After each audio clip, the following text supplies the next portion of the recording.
contra los empresarios por parte del presidente Javier Milei expresan nuevamente, por un lado, y esto como si hiciera falta, el carácter destemplado y la precaria educación del jefe de Estado. Ello no quiere decir, sin embargo, que sea inexistente, falaz o producto de una fábula la actitud que el primer mandatario, la actitud prebendaria que el primer mandatario enrostra a algunos hombres de negocios en la Argentina. Efectivamente, hay en el empresariado nacional comportamientos especulativos y además una tendencia a pensar que el capitalismo es un sistema formidable, sobre todo si los gobiernos aseguran la rentabilidad, conceden favores, habilitan prebendas y garantizan privilegios.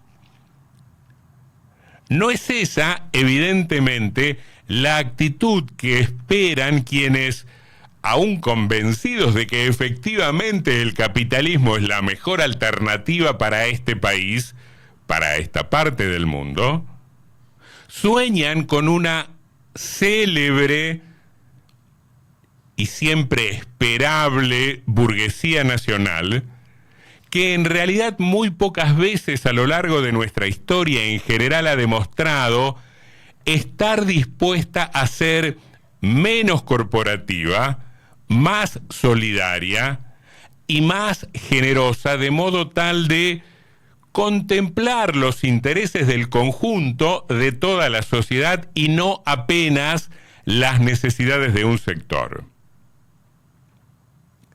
Ahora hay que preguntarse también, en este contexto, si tan solo Paolo Roca de Techint o Javier Madanes Quintanilla de Aluar y de Fate deben ser los destinatarios del examen público que propone con malicia el presidente Milei para saber a través de ese control social, de esa compulsa, de ese procedimiento, qué tan buena es la clase empresaria de la Argentina, qué tan buenos son nuestros empresarios, qué tan generosa es la clase capitalista en la Argentina.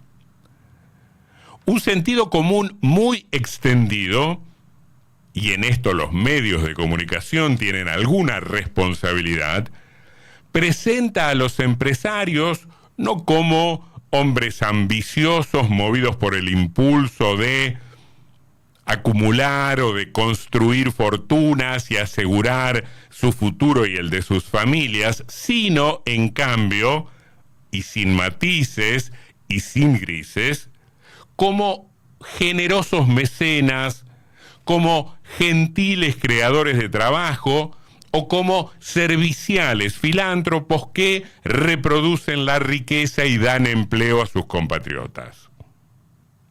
Ese sentido común, esa mirada un poco ingenua de la clase empresaria argentina, está ahora mismo puesto en cuestión, en entredicho, con las palabras del presidente, en lo que constituye, por otro lado, una nueva materialización de un nuevo contrasentido.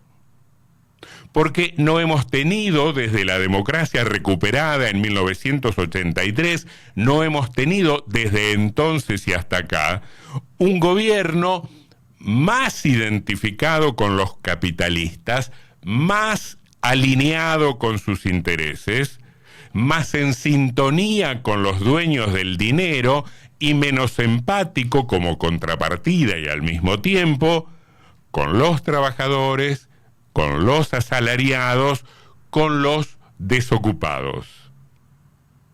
Y entonces habrá que ser al menos un poco más cuidadosos al momento de pensar en los intereses que se conjugan y que se mezclan y que confrontan y que se enfrentan en la parte de arriba de la sociedad, al momento de identificar los ganadores de este sistema que promueve o impulsa o alienta el gobierno de Milei, un sistema basado en preceptos muy individualistas, fundado en motivos muy mezquinos y con una muy fuerte inclinación, y puede ser que por acá ande la clave, la respuesta a todos estos interrogantes, con una muy fuerte inclinación por lo financiero en lugar de por lo productivo.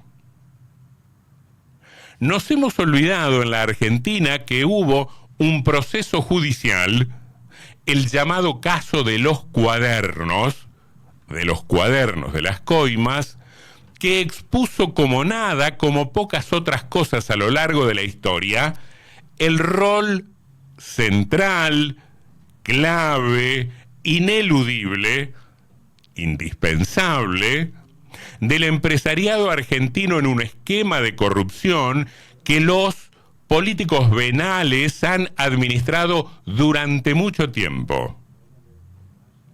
Ese monumental esquema que quedó a la vista con las investigaciones y las pesquisas en el caso de los cuadernos de las coimas, ese monumental esquema de sobornos, de robo, de intereses corporativos y de intereses particulares colocados por encima de los intereses del conjunto, ese esquema de infames sobreprecios que en última instancia paga el pueblo, ese esquema de dinero negro que fue a la mano o a las manos de los inescrupulosos o las inescrupulosas, ese esquema, digo, no pudo funcionar de ninguna manera sin la complacencia, sin la intervención, sin la habilitación, sin la legitimación abierta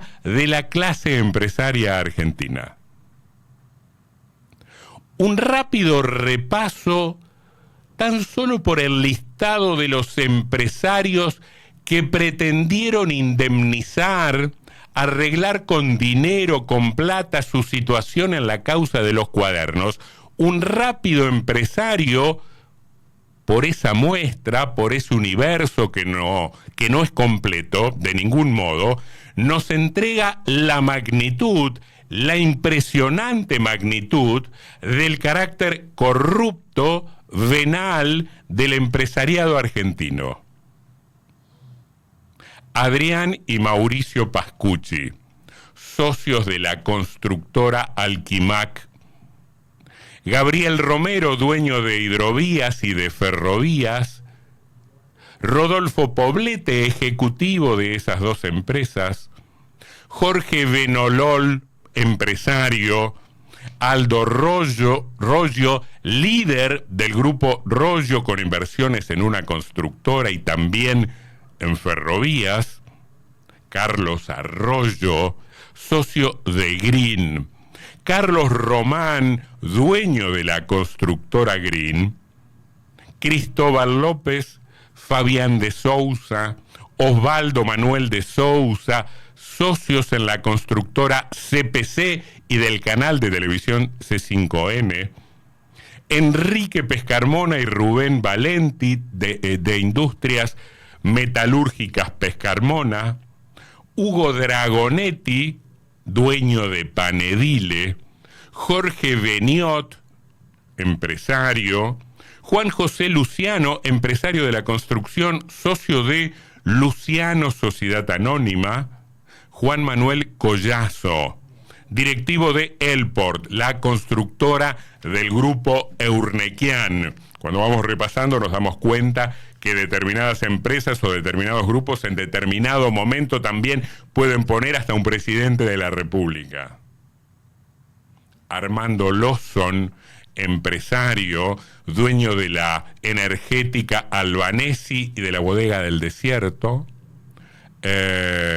otro Lawson del grupo Albanesi, Luis Armani, empresario de la construcción y dueño de Vialmani, Mario Robela, de Robela Carranza, Miguel Marcelino Azar, presidente de Vial 3, Patricio Herbi, de la constructora Coarco, Miguel Ángel Marconi, de Supercemento, Ángelo Calcaterra, de la constructora IEXA, Alberto Taselli, empresario, hermano de Sergio Taselli, también con vínculos en Entre Ríos. Habrá también empresarios entrerrianos en esta lista. A propósito, Gabriel Pedro Lossi, empresario, socio de Luis Lossi, Sociedad Anónima, que ofreció más de $500,000 para solucionar su situación en la causa de los cuadernos.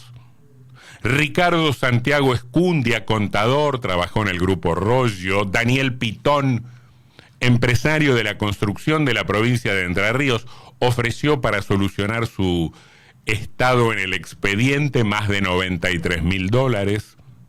Osvaldo Acosta, uno de los dueños de Electroingeniería. Juan Carlos de Goicoechea, Mario Maxit, César de Goicoechea, ejecutivos de Isolux Corsán, Héctor Caballero, un gerente de la empresa de Calcaterra, Santiago Altieri, empresario, ejecutivo de IEXA, Claudio Glassman, empresario inmobiliario, Mario Marcusi, empresario, otros que prometieron solucionar con dinero sus complicados estados en el expediente de las coimas, Oscar Sanciseña, Guillermo Escobar, Pablo José Gutiérrez, Jorge Mauricio Balán, Ricardo Escucia, todos empresarios de la construcción.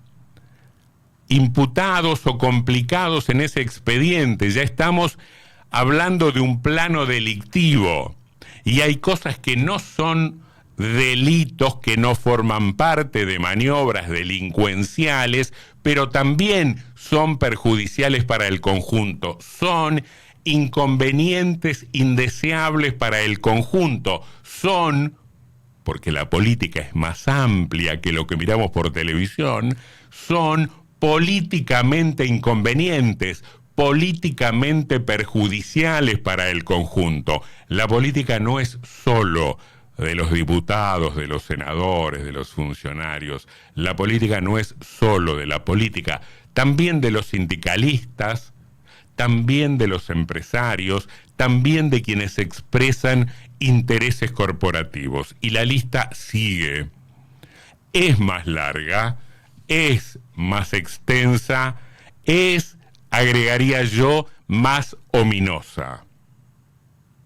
Son sujetos que no están todo el tiempo o casi nunca en la primera página de los diarios, en los sets de la televisión, en boca de los ciudadanos, en las charlas de café, pero explican también, y en medida nada despreciable, buena parte del declive de un país que, con su inestimable participación, con su tremendo aporte, se hizo excluyente, deshonesto, corrupto, venal. Ojalá el problema fuera tan solo Roca o Madanes Quintanilla.